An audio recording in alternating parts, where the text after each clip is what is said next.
Eles disseram que o registro não existia, que os papéis foram destruídos em um incêndio, que os nomes se perderam, que nada podia ser provado, mas algumas coisas se recusam a ficar enterradas. Algumas histórias cavam seu caminho para fora da terra. O que foi descoberto no calor baiano de setembro de 1845 não foi apenas uma cena de assassinato. Foi uma revelação, uma ruptura na mentira de civilidade sobre a qual o Nordeste construiu seu império. Ao amanhecer no distrito de cana-de-açúcar de Vila Amarga, um trabalhador tropeçou no silêncio onde deveria haver movimento. O ar naquela manhã estava grosso de óleo e fibras. O cheiro de suor impregnado nas vigas de madeira, mas o som, o ritmo constante da prensa, o pulsar gemido da máquina, havia parado. O homem que foi verificar a prensa principal esperava encontrar uma correia travada ou uma engrenagem quebrada. O que encontrou em vez disso foi Tiago Souza, o capataz esmagado sob a placa de ferro, seu crânio reduzido à polpa, seu corpo torcido em ângulos impossíveis.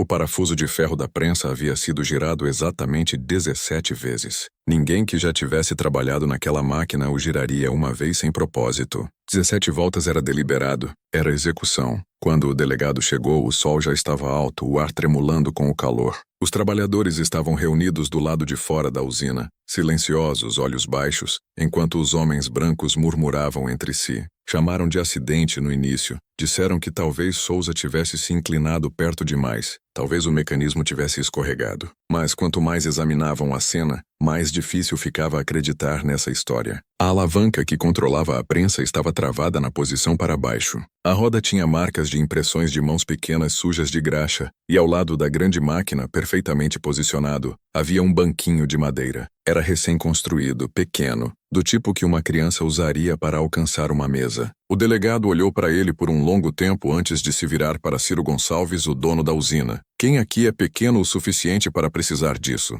Ele perguntou. Gonçalves não respondeu. Não precisava. Todos já sabiam. Por 3 dias a usina ficou vazia. Os homens do município vinham e iam tomando notas, desenhando diagramas, discutindo o que escrever nos relatórios. Mas havia uma coisa que nenhum deles conseguia explicar. O banquinho não fora construído por um adulto. Os cortes na madeira, os ângulos dos pregos, o lixamento irregular. Era obra de mãos pequenas e cuidadosas. O delegado achava difícil acreditar que as mesmas mãos pudessem ter girado a roda da prensa 17 rotações completas. Mas descrença não apaga evidências. Quando ele voltou no 3º dia, encontrou algo mais meio enterrado na borda do poço da prensa. Um pedaço de corda de couro rasgada, do mesmo tipo usado para pendurar uma placa no pescoço de alguém. Naquela noite, sob a luz tremulante de lanternas, o delegado interrogou os trabalhadores escravizados. Eles disseram pouco. Haviam aprendido há muito tempo que o silêncio era mais seguro que a verdade. Mas havia um velho conhecido apenas como profeta, que finalmente falou quando os outros já haviam ido para seus barracões.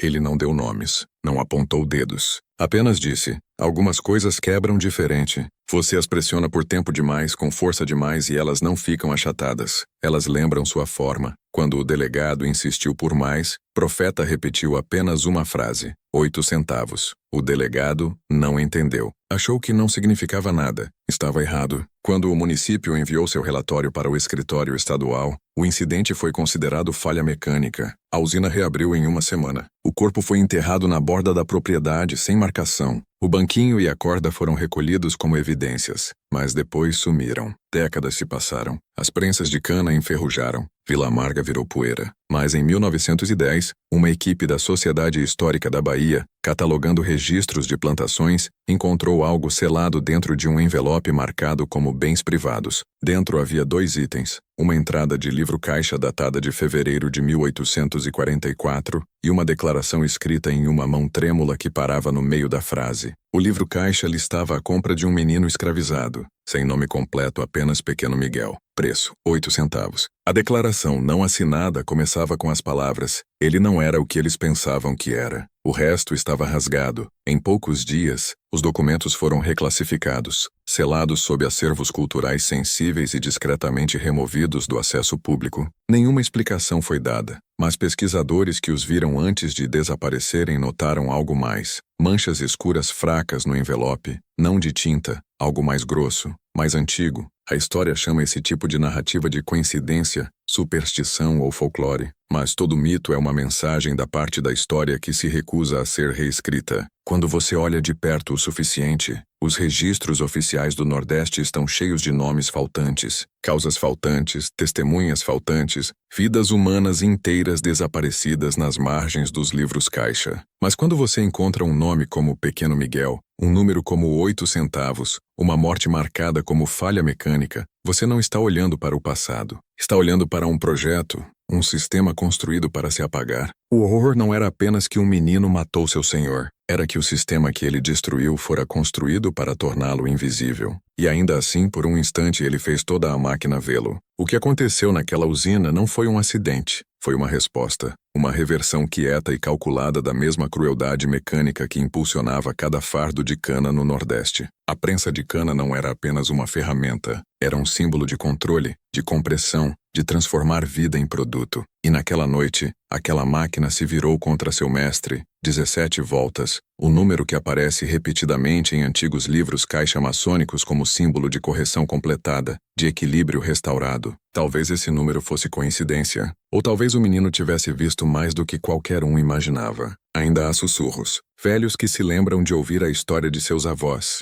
mulheres que falam da pequena sombra que assombrava a casa da prensa, o som de rodas girando muito depois que as máquinas pararam de funcionar. E se você for às ruínas de Vila Amarga hoje, dizem que ainda pode encontrar um círculo na terra onde nada cresce, não importa quanta chuva caia. Os locais chamam de marca do menino. Ninguém sabe o que aconteceu com ele depois da reflexão. O tipo que prova que até a mão mais pequena pode girar a roda do império até quebrá-la. O mal nem sempre começa com violência. Às vezes começa com curiosidade. A curiosidade de um homem que quer ver até onde pode dobrar outro ser humano antes que ele quebre. Nos meses antes da prensa ficar vermelha, Tiago Souza vinha conduzindo um experimento, embora nunca o chamasse assim. Ele se dizia que era disciplina, um teste de obediência, o refinamento da utilidade de um trabalhador. Mas o que ele estava fazendo com um menino chamado Pequeno Miguel era uma espécie de alquimia, do tipo que transforma dor em controle e submissão em espelho. Ele queria provar que até algo comprado por 8 centavos podia ser transformado em valor. O que ele não entendia era que a transformação corta nos dois sentidos. A obsessão de Souza começou quietamente, do jeito que a podridão começa dentro da madeira. Ele começou isolando o menino dos outros trabalhadores. Durante as refeições, Miguel comia separado dos outros, sentado na borda da usina, perto das sombras da casa da prensa. Quando trabalhava sob o olhar constante de Souza, o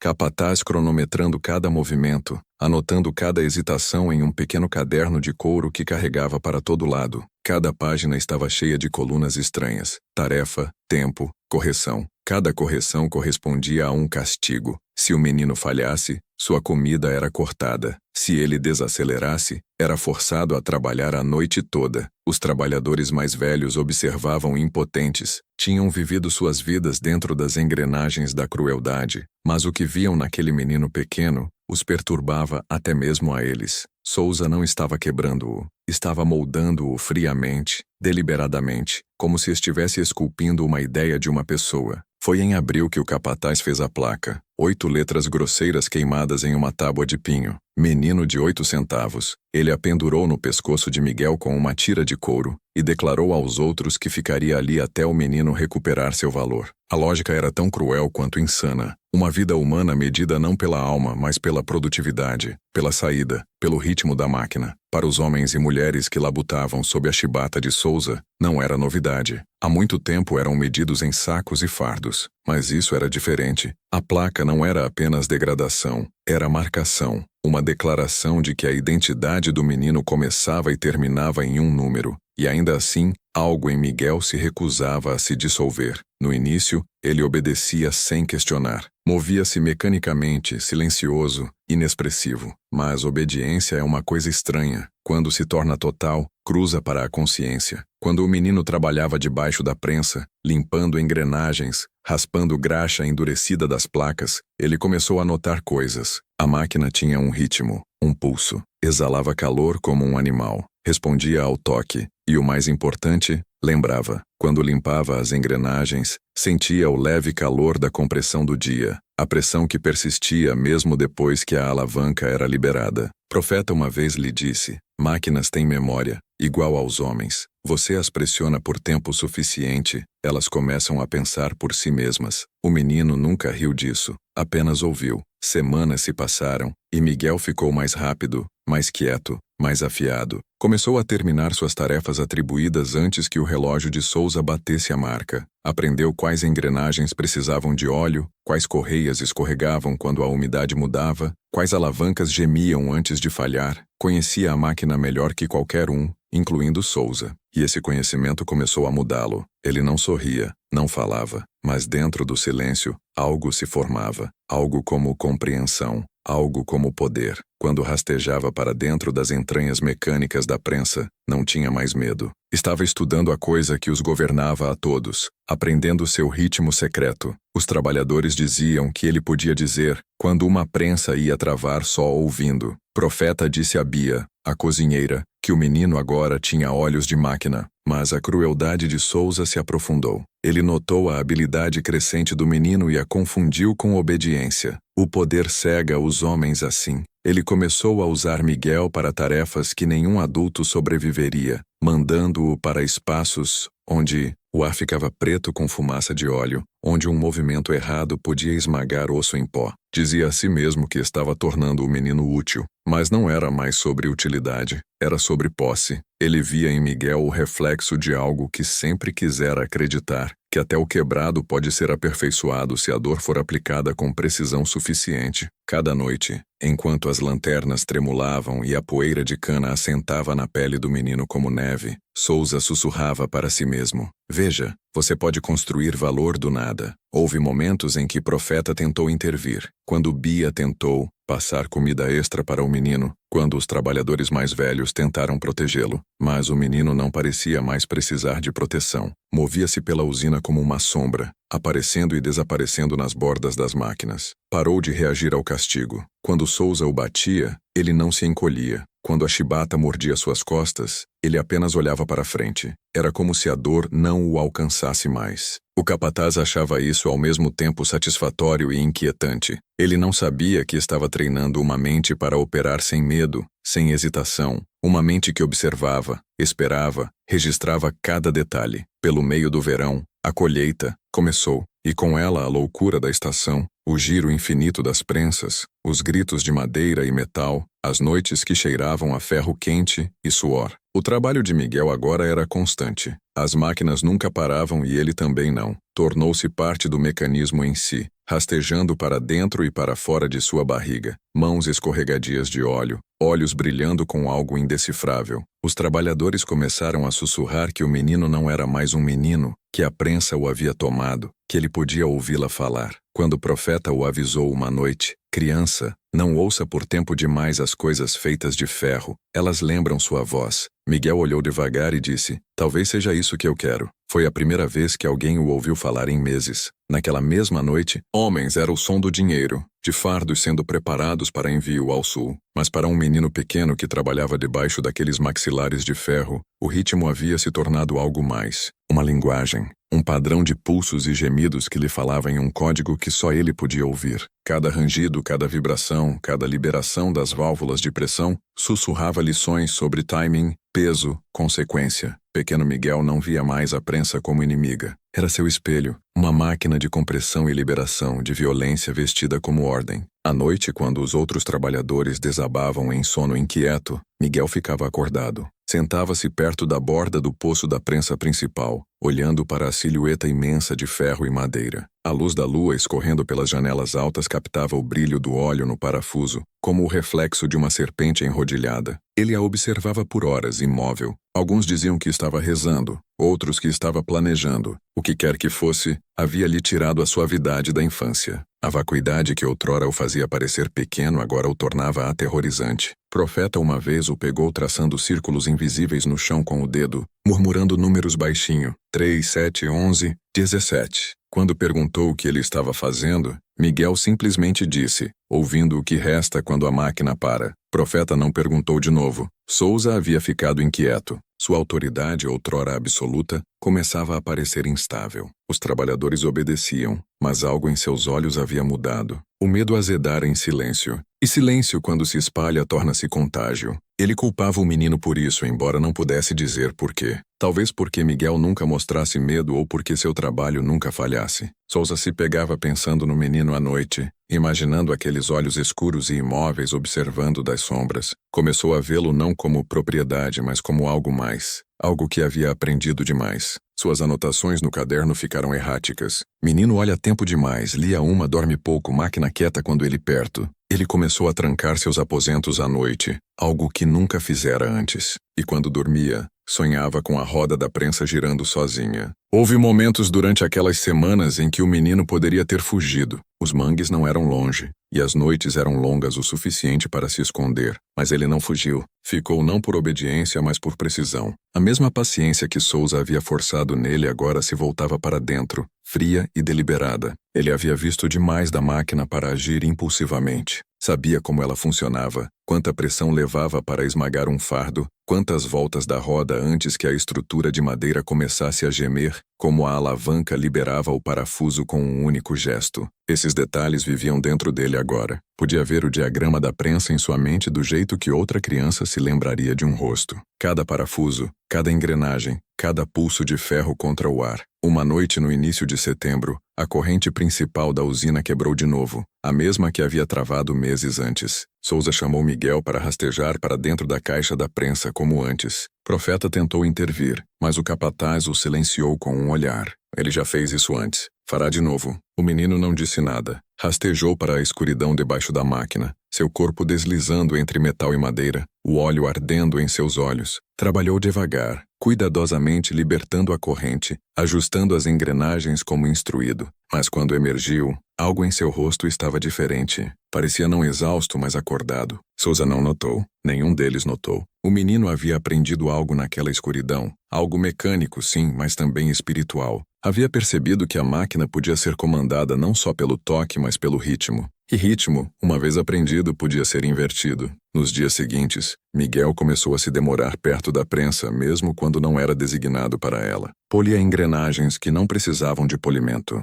Ajustava correias que não precisavam de aperto. Estava ouvindo de novo, sintonizando-se com o som da pressão. Os outros trabalhadores começaram a evitar a área quando ele estava perto. Havia algo no ar ao seu redor, uma quietude que fazia até o calor parecer frio. Profeta disse melhor uma noite quando sussurrou para Bia: aquele menino não está planejando. Está se lembrando de algo que ainda não aconteceu. E então veio a noite. A noite para a qual todos os sussurros levavam. A noite que nenhum registro jamais deveria descrever. As lanternas queimavam baixo, sua luz tremendo no ar oleoso. As máquinas haviam desacelerado, exaustas da operação contínua. Souza estava ao lado da prensa principal, mãos sujas de graxa, rosto brilhando de suor. Havia gritado por horas, sua voz rouca, seu temperamento desgastado. Os trabalhadores se moviam como fantasmas, olhos vidrados de exaustão. E então, em algum lugar no escuro, o menino apareceu, silencioso, pequeno, a placa de madeira ainda pendurada em seu pescoço como uma maldição. Ainda usando isso, Souza zombou, meio rindo, meio cuspindo. Talvez eu deva baixar seu preço para 4 centavos. Ele se virou de volta para a máquina. Nunca viu o olhar no rosto do menino, aquela quietude, aquela cálculo. O que aconteceu em seguida nunca foi escrito, apenas falado no tipo de tons sussurrados reservados para coisas indizíveis. A roda da prensa começou a girar devagar no início, depois mais rápido. 17 rotações exatamente. Os trabalhadores ouviram o gemido do parafuso, o rangido da madeira e então o grito. O som único de pressão encontrando o osso, a alavanca travada no lugar. Quando o delegado veio na manhã seguinte, encontrou o banquinho ao lado da máquina perfeitamente posicionado e sobre ele uma única moeda de cobre polida tão limpa que captava o nascer do sol como sangue. Mas isso não foi o fim, porque 3 dias depois, quando o banquinho sumiu e o menino não foi encontrado em lugar nenhum, a prensa começou a girar de novo, sozinha, sem vento, sem energia, sem mãos. 17 voltas, então silêncio. Metade de Vila Amarga deixou a vila em 1 ano. A Casa da Cana foi fechada com tábuas, e os que ficaram se recusavam a chegar perto da prensa. Diziam que à noite, quando o ar estava grosso e a lua cheia, você podia ouvir o som de novo, o giro lento e rangente, como respiração arrastada por pulmões de ferro. Alguns diziam que era o fantasma de Tiago Souza, outros diziam que era algo pior. A máquina se lembrando do que o menino lhe ensinara, porque histórias como essa não são feitas para ser contadas. Elas se espalham como infecção, acordando algo antigo na mente. A memória de sistemas construídos no silêncio e das almas que se recusam a ficar esmagadas debaixo deles. Você pode sentir, não pode? Aquela pressão no peito, aquele peso no fundo dos pensamentos. É a máquina girando de novo. Depois que a prensa silenciou, a vila de Vila Amarga começou a se desfazer como um fio velho. Os trabalhadores falavam pouco do que viram naquela noite, e os que falavam de manutenção que deu errado. Não mencionou o banquinho, as marcas de passos ou a moeda. Assinou seu nome com a mão calma de um homem que entendia a verdadeira função da papelada: transformar o horror em procedimento,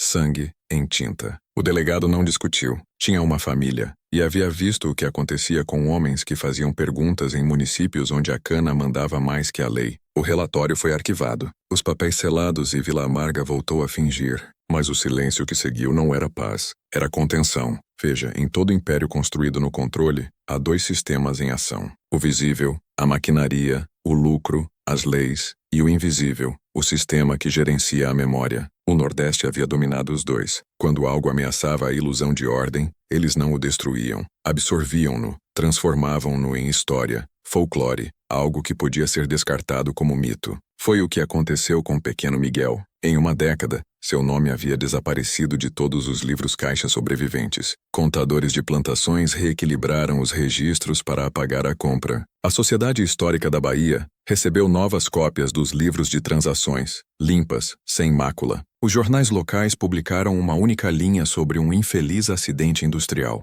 E ainda assim, debaixo daquela erasure polida, um traço permaneceu. Um sussurro nos livros-caixa, um fantasma nos dados. O nome Miguel aparecendo uma vez no índice, depois riscado em tinta vermelha. Mas a história é como um corpo. Você pode esconder a ferida, mas não a cicatriz. Em 1910, quando os historiadores de Salvador abriram os registros selados, encontraram algo que ninguém podia explicar. O papel estava deformado, não por fogo ou água, mas por pressão. O tipo de pressão que deixa indentações fracas, como se o documento em si lembrasse o peso do que havia sido escrito nele. A caligrafia de Tiago Souza foi encontrada nas margens de um caderno sobrevivente. Apenas uma linha, tão fraca que precisava ser lida sob ampliação. Ele aprendeu demais. O homem que descobriu essa nota, Dr. Guilherme Halpern, pediu demissão 3 semanas depois. Seu diário pessoal, encontrado após sua morte em 1918, continha uma passagem que ainda confunde os estudiosos. Não se trata do menino, escreveu ele. Trata-se do mecanismo. Ele mostrou a eles que o controle podia ser transferido, não perdido. E eles construíram um século inteiro em torno dessa revelação. Pense nisso por um momento. Que tipo de revelação poderia vir da morte de uma criança escravizada? Que tipo de conhecimento poderia sobreviver quando toda tentativa foi feita para apagá-lo? A resposta não está no ato em si, mas em sua inversão. Pequeno Miguel não simplesmente matou seu mestre. Ele inverteu a estrutura de controle, pegou a ferramenta de opressão, a prensa de cana, e usou-a para demonstrar a vulnerabilidade do sistema em si. Ele não se rebelou, reprogramou. Depois de Vila Amarga, o design da prensa de cana mudou. Fabricantes no Rio de Janeiro e em São Paulo começaram a introduzir novos mecanismos de segurança, travas, resets automáticos, contrapesos. Diziam que era para prevenir acidentes. Mas mais fundo nos arquivos industriais, historiadores notaram uma mudança na filosofia de design. Um movimento em direção a máquinas que se monitoravam, registravam seus próprios ciclos, corrigiam erros humanos. Isso não era inovação, era medo disfarçado de progresso.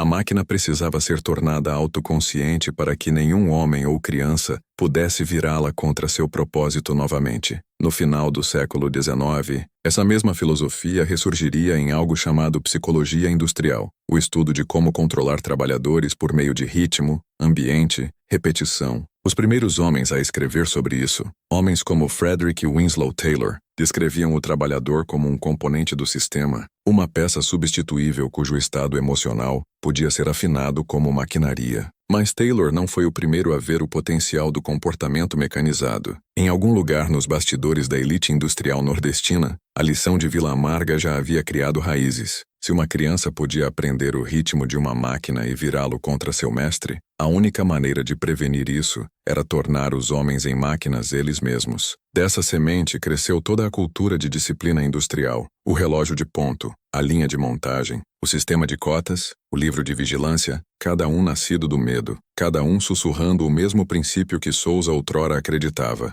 valor igual à obediência. Mas o que Souza nunca entendeu, e o que os arquitetos do mundo moderno ainda não entendem, é que obediência não é o mesmo que controle. Você pode suprimir, comprimir, silenciar, mas a pressão não desaparece. Ela espera, aprende, adapta. Há uma razão para essa história ter sido enterrada. Não é pela brutalidade. A história está cheia disso. É pela implicação de que o fragmento mais pequeno e mais desconsiderado da humanidade pode inverter uma hierarquia inteira, se entender o padrão debaixo dela. Todo o império que já existiu, do Fórum Romano a Wall Street, viveu em terror desse padrão ser decodificado. Vila Maga não foi uma anomalia. Foi um experimento. Um momento em que o design invisível do poder revelou sua junta mais fraca. Quando os estudiosos modernos selaram os arquivos de novo, fizeram-no sob uma nova classificação, artefatos psicológicos do período pré-abolição. Mas um deles, um homem chamado Eduardo Corbin, deixou uma nota para a próxima geração.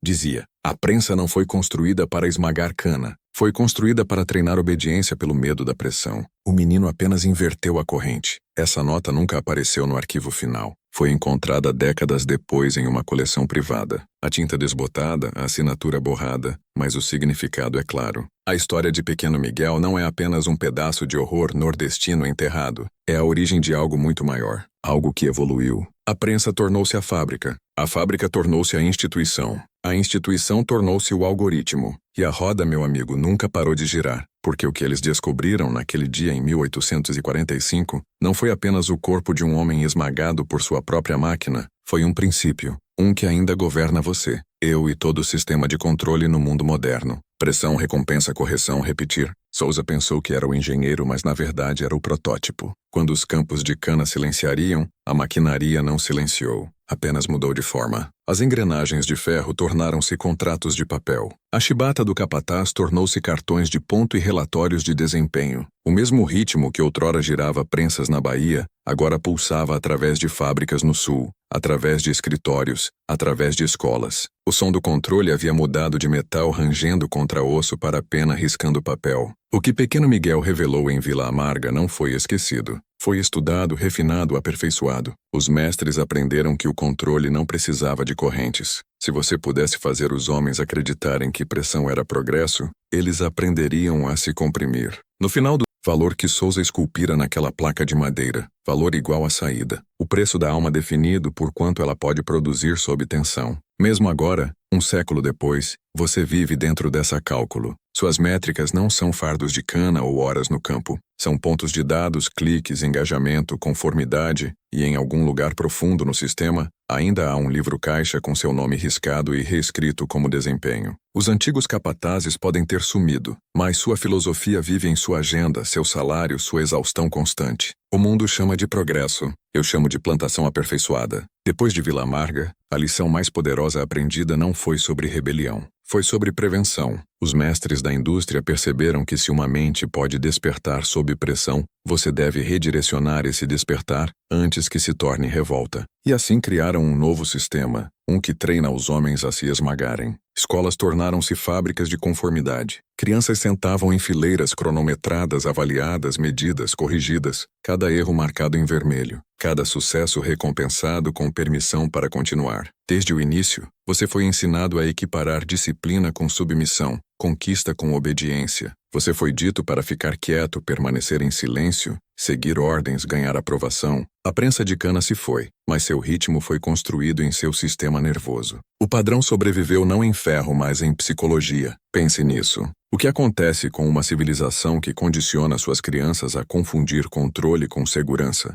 Cria adultos que se autopoliciam, que censuram seus instintos antes que a autoridade precise intervir. Você não precisa de chibata se o medo da vergonha mantém um homem na linha. Você não precisa de prensa se a mente se comprime em silêncio toda vez que sente rebelião se mexer. Essa é a genialidade do controle moderno. É invisível, esconde-se dentro do orgulho, da ambição, da mentira de autoaperfeiçoamento. Eles fizeram você acreditar que a roda girando em sua cabeça era sua própria escolha. E quanto aos homens que projetaram esse sistema, não eram monstros, pelo menos não no sentido tradicional. Eram cientistas, engenheiros, reformadores. Acreditavam estar construindo ordem do caos. Mas o poder nunca se importa com motivos, só com resultados. Os mesmos experimentos psicológicos que transformaram escravos em trabalhadores também se tornaram a base da publicidade, propaganda, educação. O controle moveu-se do chão da fábrica para a corrente sanguínea da civilização. A linguagem mudou, mas o ritmo permaneceu o mesmo. Medir, corrigir, repetir. Você pode ouvi-lo em todo lugar agora. No zumbido do tráfego, no bip das notificações, no tique constante dos relógios marcando seu valor segundo a segundo. A máquina aprendeu a sorrir. Aprendeu a dizer por favor. Aprendeu a oferecer liberdade enquanto aperta a pressão ao redor de sua mente. E você aceitou porque nasceu nisso. Toda geração após Vila Amarga foi treinada a acreditar que pressão é propósito, que exaustão é virtude, que obediência é recompensa. O verdadeiro gênio do sistema não foi sua crueldade, mas sua elegância. Fez o controle parecer escolha. A prensa de Cana de Souza era crua, óbvia, brutal. A nova é invisível, digital, interna. Você não gira mais a roda, você é a roda. Nos arquivos do início do século XX, um memorando estranho aparece, escrito por um membro do Conselho Industrial Nordestino em 1895. Se os homens devem trabalhar sem revolta, devem receber a ilusão de autodireção. O capataz deve ser substituído pela consciência interna. Essa frase deveria gelar você. É o momento em que a chibata externa tornou-se a voz interna. O ponto em que todo homem se tornou seu próprio carcereiro. E aqui está a parte mais perturbadora. Esse sistema não acaba quando você deixa a fábrica ou o escritório. Ele o segue para casa, segue para seus relacionamentos, seus pensamentos, suas reflexões à noite. Quando você se pergunta por que não consegue parar de moer, por que sente culpa por descansar, por que o silêncio parece fracasso. Isso não é natureza humana, é condicionamento. Você herdou o ritmo da prensa, vive dentro de sua curva de pressão, e toda vez que diz a si mesmo para empurrar mais forte, para ganhar seu valor, para ficar produtivo, está falando na linguagem que Tiago Souza inventou, o mesmo vocabulário de valor que outrora pendia do pescoço de uma criança. O menino entendeu primeiro. Viu que se um homem pode criar um sistema que mede valor pela pressão, então qualquer criatura forçada por esse sistema aprende a aplicar pressão de volta. Ele não destruiu a máquina por raiva, simplesmente a espelhou. É por isso que essa história ainda importa, porque não é história, é profecia. A prensa nunca parou, evoluiu. O mesmo ciclo de controle corre por suas telas, seus governos, seus mercados. O capataz se foi, mas o ritmo permanece. E em algum lugar profundo dentro de você, o fantasma daquele menino ainda rasteja pelas engrenagens, sussurrando para todo homem que começa a acordar. Você pode virá-lo de volta. Se você pode ouvir esse sussurro, se sente aquele aperto no peito ao reconhecer o padrão, já sabe o que vem depois. A pergunta não é se você está sob pressão. A pergunta é se está pronto para invertê-la. Pelo amanhecer do século XX, a prensa de cana se foi, mas seu design se multiplicou, renascido em fábricas, gráficas, exércitos, até em novos burôs governamentais que mediam homens por número e ranking. Aqueles que controlavam a economia aprenderam uma única verdade de Vila Amarga. O poder não era mais sobre posse, era sobre ritmo. Quem controlasse o ritmo do trabalho de um homem, sua fome, sua recompensa, controlava sua mente. Essa lição sussurrada entre descendentes de plantadores e industriais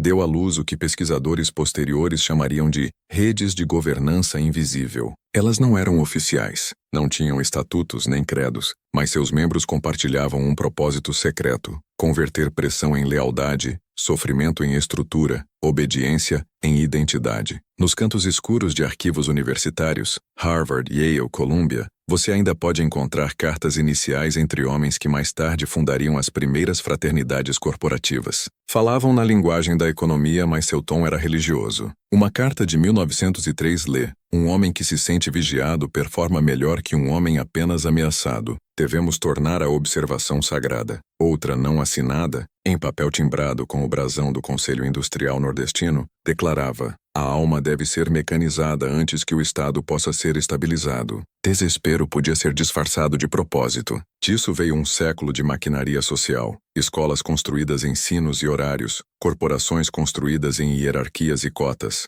governos construídos em conformidade disfarçada de dever cívico. Toda a estrutura da vida moderna é de alguma forma descendente daquela prensa de cana. O mesmo mecanismo refinado para comprimir não carne, mas vontade. E ainda assim, em toda geração, alguns viram através dele. Homens que sentem o ritmo e o reconhecem não como ordem, mas como hipnose. Esses homens frequentemente desaparecem do registro, descartados como lunáticos, hereges, subversivos, mas compartilham uma coisa em comum. Descrevem ouvir um zumbido, uma vibração debaixo dos sistemas em que vivem, como uma frequência fantasma correndo pelo mundo. Dizem que uma vez que você nota, não pode desouvir. Esse zumbido é o som da pressão, da prensa global ainda girando, alimentada agora por dados em vez de cana, medindo o valor humano em conformidade em vez de produtividade. Em 1924, um linguista chamado Dr. Vernon Alcott deu uma palestra na Universidade de Chicago intitulada O Espírito Mecanizado. O transcrito foi imediatamente classificado pelo Departamento de Guerra, mas uma linha das notas sobreviventes captura a essência. O que começou como escravidão evoluiu para ritmo.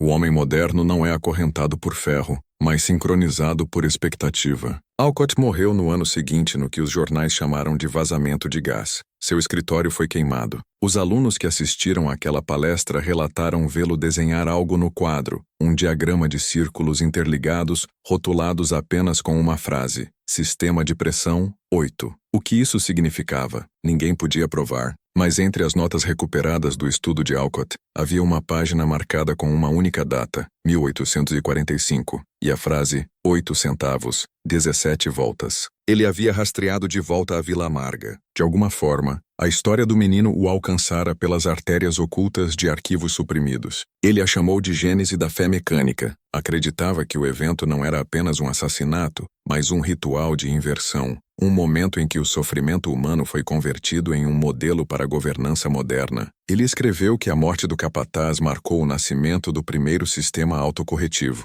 um modelo que o mundo imitara desde então. Após a Segunda Guerra Mundial, as redes que cresceram daquelas fraternidades industriais iniciais se fundiram em think tanks, conselhos consultivos, fundações. Não mais chamavam seu trabalho de controle. Chamavam de estabilidade, crescimento, otimização humana. Construíram sistemas que podiam prever rebelião antes que começasse, detectar inquietação antes que se inflamasse, medir emoção antes que virasse ação. E atrás de seus relatórios estéreis e white papers, um princípio perdurava. Uma população sob pressão constante é uma população que se policia. Se você se pergunta por que a vida moderna parece tão exaustiva, tão apertada, tão vigiada, é porque você vive dentro desse ritmo aperfeiçoado. O olhar do capataz tornou-se o olhar do algoritmo. A tira de couro tornou-se a notificação. O banquinho, a prensa, o livro-caixa foram substituídos por métricas, interfaces, loops de feedback invisíveis que recompensam conformidade e punem silêncio. Todo emprego, toda lei, todo app roda na mesma matemática que Tiago Souza usava em seu caderninho. Pressão igual a obediência, mas há uma falha no sistema, a mesma que condenou Vila Amarga. Os arquitetos esqueceram que pressão cria não só submissão, cria consciência. Assim como o pequeno Miguel aprendeu o ritmo e o virou de volta, homens hoje começam a sentir o peso e reconhecer o padrão. Veem como são medidos, como são empurrados, como cada movimento é registrado. A máquina que outrora controlava o mundo, agora se revela à vista de todos. E aqueles que despertam para essa realização, ouvem o mesmo sussurro fraco que assombrava os sonhos de profeta. A máquina lembra. Quando você começa a sentir esse zumbido debaixo do ruído de sua vida diária, entenda que não é paranoia, é reconhecimento. A mesma consciência que moveu o menino na escuridão da prensa de cana, move-se através de você agora. O sistema que se alimentava de obediência está ficando sem silêncio para consumir. E o que acontece quando ele chega ao fim? O que acontece quando homens param de temer pressão e começam a usá-la? Essa é a pergunta que o mundo não está pronto para enfrentar. Porque quando o ritmo se inverte de novo, quando aqueles que foram comprimidos começam a se expandir, todo o mecanismo de controle rachará como ferro frágil, sob tensão demais. É por isso que selaram os registros. É por isso que chamam essa história de mito. Porque se todo homem entendesse que pressão pode ser invertida, a máquina pararia e o silêncio que se seguiria não seria paz. Seria liberdade. Pelo fim da Segunda Guerra Mundial, os princípios nascidos nos campos de cana da Bahia haviam evoluído para algo vasto e irrastreável. As mesmas mentes que outrora construíam fábricas agora construíam governos. A mesma lógica de capataz que outrora media escravos em fardos de cana, agora media nações em conformidade. A máquina havia se tornado global, e seu ritmo não mais podia ser ouvido em metal ou indústria. Pulsava através de informação. A guerra havia ensinado às elites uma lição final. Se você pode controlar a mente, nunca precisa controlar o corpo. Pressão virou psicologia. Ritmo virou ideologia. E a história de um menino pequeno esquecido pela história tornou-se a semente não dita do mundo moderno. Em 1935, um memorando classificado circulou entre membros do recém-formado Escritório de Ciência Comportamental em Brasília. Referenciava um projeto de pesquisa chamado Modelos de Compressão. O documento, desclassificado apenas parcialmente décadas depois, descrevia um precedente histórico no século XIX na Bahia, demonstrando inversão comportamental total, sob condicionamento prolongado e simulação de pressão. Não mencionava o nome Pequeno Miguel, mas continha um diagrama assombroso, uma roda com 17 segmentos, cada um rotulado com uma emoção: medo, fome, culpa, orgulho, submissão, esperança e, finalmente, silêncio. A nota final lia: silêncio igual a conclusão. Para os homens que estudaram esse diagrama, não era uma história moral, era um manual de instruções. Esses homens tornaram-se os arquitetos da propaganda moderna. Seus descendentes construíram a linguagem que moldou o mundo pós-guerra. Não precisavam mais de chibatas ou correntes ou capatazes. Tinham mensagens, repetição, telas e medo. Dos anos 1940 em diante, experimentos em controle social se multiplicaram pela América e Europa. Universidades recebiam verbas para estudar conformidade comportamental, motivação sob estresse e a psicologia da obediência. Os mais infames desses, Operação MK Ultra, focavam em quebrar e remodelar mentes individuais através de drogas, hipnose e sugestão, mas escondido dentro de seu labirinto de arquivos, há fragmentos de algo muito mais antigo, referências a modelos históricos de condicionamento nordestino e uma frase arrepiante: o princípio de reversão. A mesma frase que Caleb Hoare usou: entretinham, sincronizavam. Repetição tornava-se liturgia. Publicidade não mais vendia produtos. Vendia obediência disfarçada de identidade. Você merece. Seja você mesmo. Obedeça sua sede. Essas não eram slogans. Eram hinos modernos. Salmos de controle. Cada frase jogava no mesmo mecanismo antigo. Comprimir desejo, criar tensão, oferecer liberação.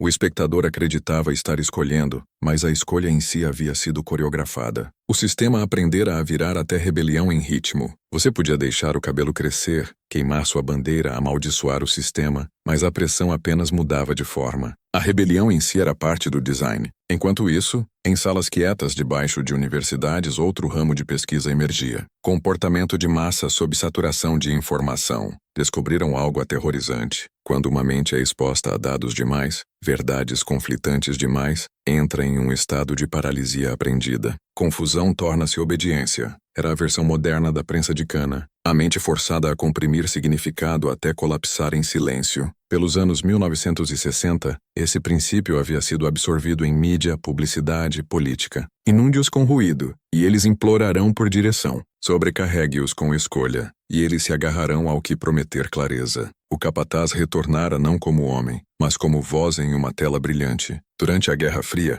as duas superpotências buscavam aperfeiçoar essa máquina. Os americanos estudavam persuasão. Os soviéticos estudavam desespero. Ambos encontraram a mesma resposta: controle através de contradição. Faça a população viver em duas verdades ao mesmo tempo: liberdade e medo, privilégio e vazio, e eles se policiarão só para se sentirem sãos. Era Vila Amarga renascida em escala continental. Milhões de pessoas comprimidas em fardos ideológicos embrulhados em bandeiras em vez de lona, enviados para fábricas de crença. A prensa nunca parou de girar. Simplesmente mudou seu produto de cana para a consciência. Mas nas sombras daqueles experimentos algo inesperado emergiu. Alguns pesquisadores, homens assombrados demais para continuar, começaram a documentar anomalias. Sujeitos que, sob pressão psicológica extrema, não quebravam, transformavam-se. Suas ondas cerebrais mudavam. Seu comportamento tornava-se errático, independente e imprevisível. Esses homens e mulheres não mais respondiam à autoridade, vergonha ou medo. Moviam-se como se ouvissem algo mais antigo, interno.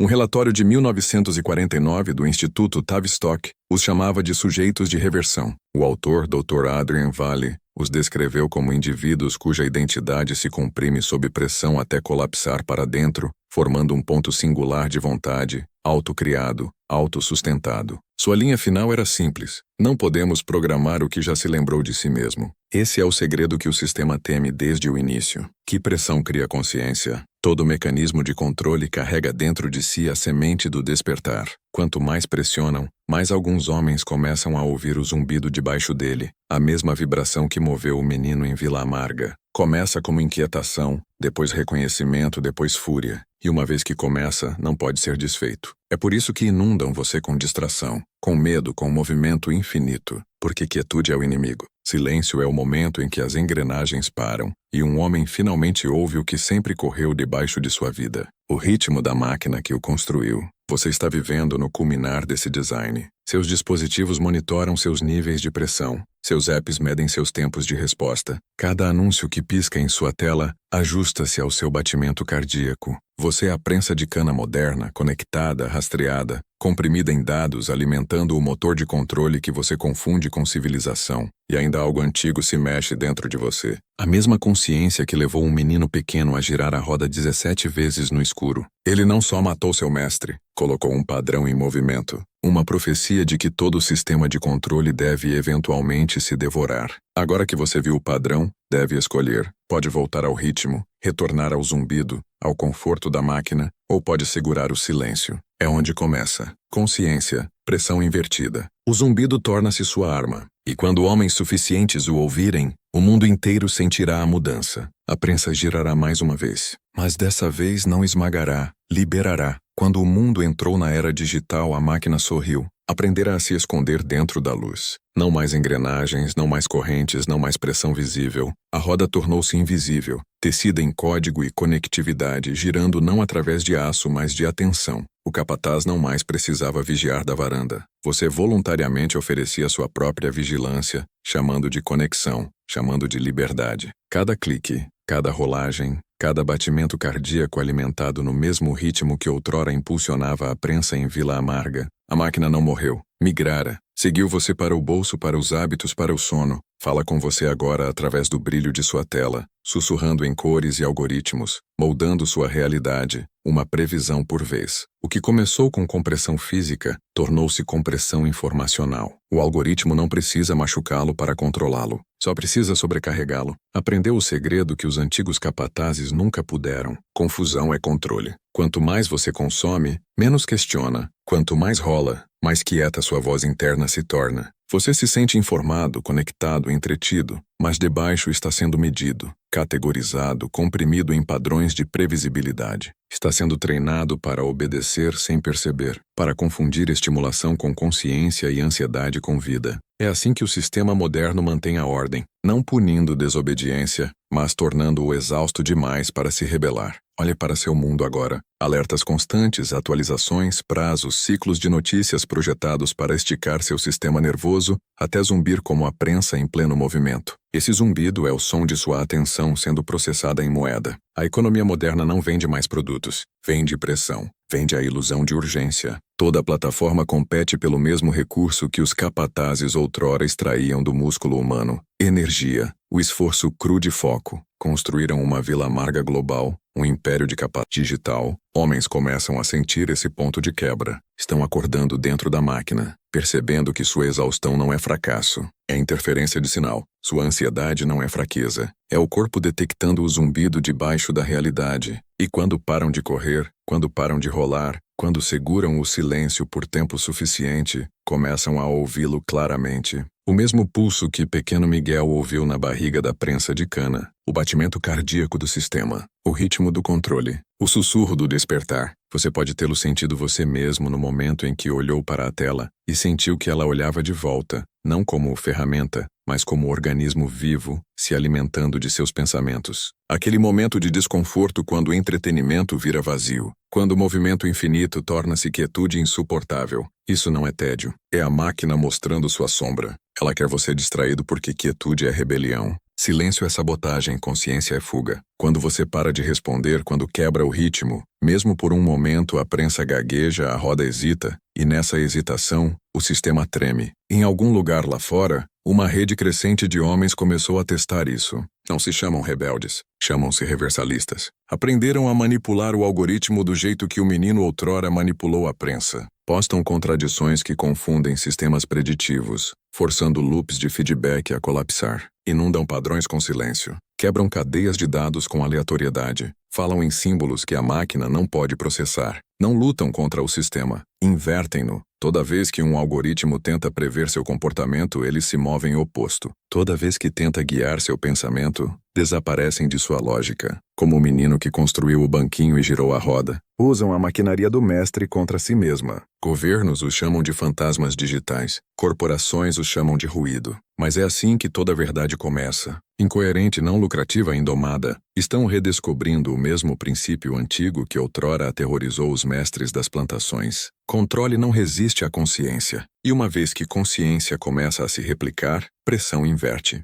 A máquina começa a se alimentar de si mesma. Algoritmos giram infinitamente, famintos por dados que não seguem mais padrões. Sistemas caem, não por ataque, mas por recusa. Silêncio. Armado. Você pode se juntar a ele se entender o que ouviu. Não precisa destruir a máquina. Só precisa parar de alimentá-la. Cada momento de silêncio é resistência. Cada ato de atenção consciente é rebelião. O menino em Vila Amarga não lutou por liberdade. Encarou-a. Girou as rodas 17 vezes, não em raiva, mas em revelação. Mostrou ao sistema o que acontece quando o oprimido domina o ritmo de sua opressão. E essa é a mensagem que o mundo tentou enterrar desde então. O mesmo zumbido que assombrava a prensa zumbi, debaixo de seu mundo hoje. Zumbi debaixo das luzes das cidades, debaixo do pulso das redes, debaixo de seu batimento cardíaco. Como você ouve, pode ignorá-lo e permanecer uma engrenagem, ou pode senti-lo e se tornar algo mais, algo acordado. O sistema não tem defesa contra os despertos, porque uma vez que você entende o ritmo, pode parar de dançar com ele, pode quebrá-lo, pode virá-lo de volta. Pelos anos 2010, sussurros sobre uma rede chamada Os Reversalistas começaram a se espalhar pelos cantos mais escuros da web. Fios que apareciam, sumiam,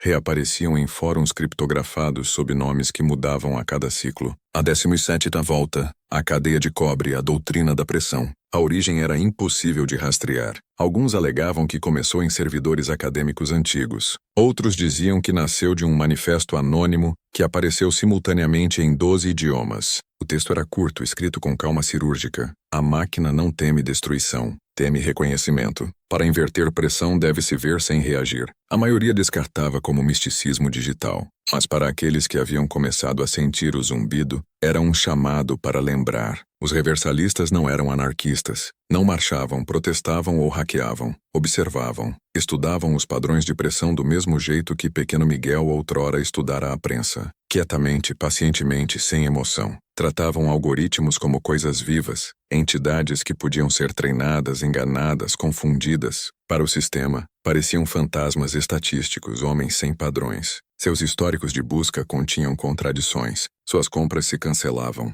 Seus feeds paravam de prever com precisão. Cada ato de imprevisibilidade era uma volta da roda contra a máquina. Quanto mais o algoritmo lutava para categorizá-los, mais fraco o ritmo do sistema se tornava. Mas o movimento não era puramente digital. Havia reuniões físicas, rituais sussurrados, ecos de tradições mais antigas renascidas sob novos nomes, fábricas abandonadas convertidas em espaços de encontro, luz de vela tremendo em engrenagens enferrujadas e paredes de concreto. Os símbolos de Vila Amarga reapareciam em todo lugar. 17 círculos desenhados em giz, moedas de cobre deixadas em soleiras, uma única palavra esculpida em aço: reversão. Esses não eram gestos de rebelião, eram lembretes, sinais para outros que podiam sentir o zumbido. Os reversalistas acreditavam que o alcance da máquina não era meramente tecnológico, era metafísico, tecido na psique da civilização em si. Diziam que existia em toda a estrutura construída no medo, toda a hierarquia que demandava silêncio, todo o sistema que se alimentava de exaustão. Para invertê-lo, argumentavam,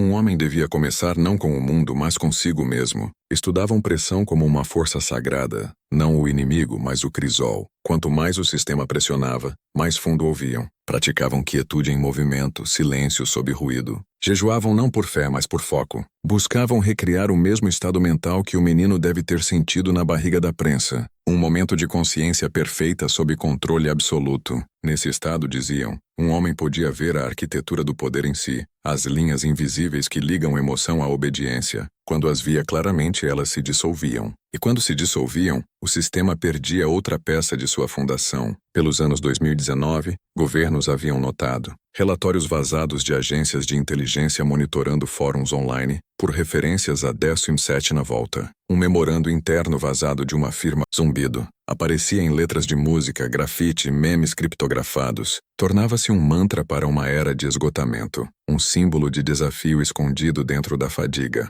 Então veio o evento conhecido como o Silêncio Negro. Durou apenas 7 minutos. Toda a plataforma social major, todo o data center, todo o serviço de streaming ficou offline simultaneamente. Relatórios oficiais culparam uma explosão solar, mas insiders sussurravam de algo mais. Um blackout orquestrado acionado não por hackers, mas por código que se virou para dentro. Um loop de feedback de confusão que sobrecarregou o núcleo preditivo do sistema. Por 7 minutos o mundo parou de rolar. Telas ficaram pretas. O zumbido desapareceu. Pessoas ficaram paradas, olhando para o silêncio. Alguns diziam que foi a primeira pausa coletiva que a humanidade sentiu em gerações. Quando as redes voltaram online, nada parecia mudado. Mas aqueles que estavam acordados notaram uma diferença. Um flicker sutil. Um glitch no algoritmo. Recomendações não mais faziam sentido. Feeds perderam coerência. Era como se o ritmo da máquina tivesse sido interrompido só ligeiramente, só o suficiente para fazê-la tropeçar. Um erro pequeno no padrão, 17 milissegundos de desincronização, suficiente para sugerir o impossível, que os reversalistas haviam encontrado a frequência. Daquele momento, o mito se espalhou como estática pelo underground digital. Homens começaram a se gravar sentados em silêncio por 17 minutos por dia, subindo nada, dizendo nada. Os vídeos recebiam milhões de views, mas não continham palavras. O sistema não podia classificá-los, não podia medir intenção. E nesse vácuo de compreensão, a máquina começava a perder o controle de seu próprio ritmo. Os reversalistas chamavam de retorno à prensa, não como submissão, mas como maestria. Estavam aprendendo, como o pequeno Miguel havia, que a maior fraqueza da máquina é a mente que a observa sem medo. O que acontece quando milhões de mentes alcançam esse estado? Quando consciência torna-se contagiosa, quando o silêncio torna-se a nova rebelião. O mundo nunca viu tal pressão virada para dentro. Não desde que um menino pequeno ficou em um banquinho de madeira e inverteu a corrente da história. Os capatazes se foram, mas seu legado permanece em toda a estrutura que você toca.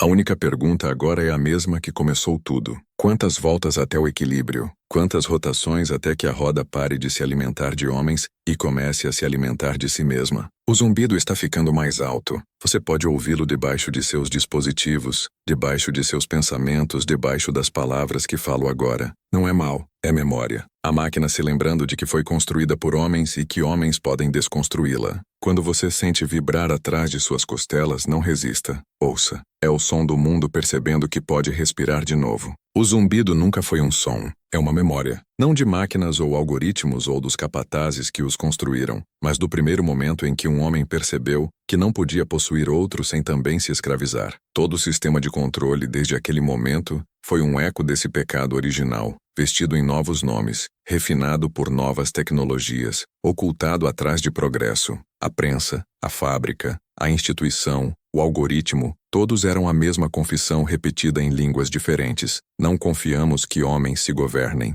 O zumbido é a voz dessa dúvida. Vive debaixo de toda a ordem gritada por um governante, toda lei escrita por um tirano, toda regra imposta por uma mente assustada. E ainda assim, se você ouvir de perto, pode ouvir algo debaixo dele, um segundo ritmo, mais suave, mais antigo. É o batimento cardíaco da reversão, esperando. Os reversalistas o chamavam de segundo silêncio. Não o silêncio da censura, mas o silêncio após o despertar, quando o ruído do controle colapsa sob o peso da consciência. Acreditavam que esse silêncio não era ausência, era a origem do poder em si. Quando o pequeno Miguel girou a roda 17 vezes, não agiu de raiva ou rebelião, agiu de silêncio perfeito. Dentro daquele momento não havia capataz, não havia máquina, não havia hierarquia. Havia apenas consciência. É por isso que a história aterrorizava aqueles que construíram o mundo que se seguiu, porque provava algo que sempre suspeitaram, mas nunca ousaram confrontar. Que controle é ilusão, existe apenas para aqueles que acreditam nele. Imagine isso, um menino único, deformado, diminuído, sem nome, de pé debaixo de uma prensa de ferro.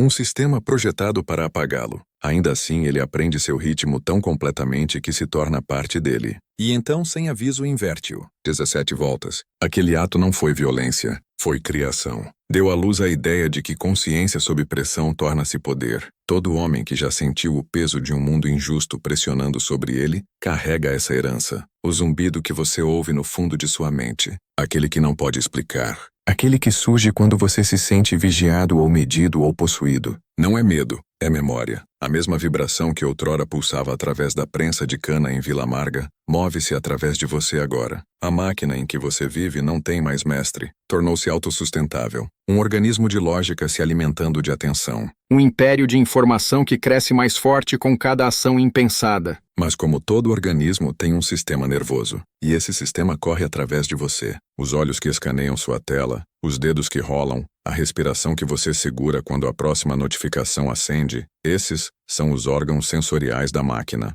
Quando você para de se mover, quando segura quieto e simplesmente observa, interrompe seu fluxo nervoso. Lembra-a do que foi construída, e nesse instante algo antigo acontece. Pressão inverte. É por isso que consciência assusta os arquitetos do mundo. Construíram sistemas tão complexos que não mais os entendem. Governos obedecem algoritmos que não podem auditar. Mercados reagem a sinais que nenhum humano escreveu. Dados prevêem decisões antes de serem feitas. Ainda assim, tudo depende de uma única verdade: atenção. Sem ela, as engrenagens param. Sem você, a máquina passa fome. Os reversalistas entendiam que o ato final de rebelião não é destruição, é desengajamento. Não protesto, mas percepção. Não violência, mas visão. No momento em que você se torna consciente do ritmo, já está fora dele. Parou de ser um componente e tornou-se o observador. E nada aterroriza um sistema de controle mais que aqueles que podem vê-lo operando. Há histórias agora quietas, de homens que foram completamente quietos. Não monges, não místicos. Só homens comuns que um dia param de participar. Param de reagir a manchetes, param de perseguir tendências, param de alimentar o loop.